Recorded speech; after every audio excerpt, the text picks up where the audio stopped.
பேச்சாளர் ஒருவரை கிராமத்துக்கு சொற்பொழிவாற்றுறதுக்காக மாட்டு வண்டியில அழைச்சிட்டு வராங்க. அந்த பேச்சாளர் கிராமத்துக்கு வரத்துக்குள்ள பயங்கர மழை வர ஆரம்பிச்சிருச்சு.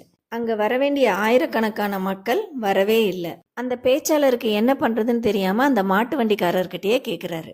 அதுக்கு அவரு, ஐயா, நான் 10 மாடு வளர்த்துறேன். 9 மாடு தொழுவத்திலிருந்து போயிட்டு 1 மாடு இருந்தாலும் அதுக்கு நான் தீவனம் வச்சுட்டு தான் வருவேன் அப்படின்னு சொல்றாரு. அதை கேட்டதும் பேச்சாளருக்கு கன்னத்தில் அரைஞ்ச மாதிரி இருந்தது.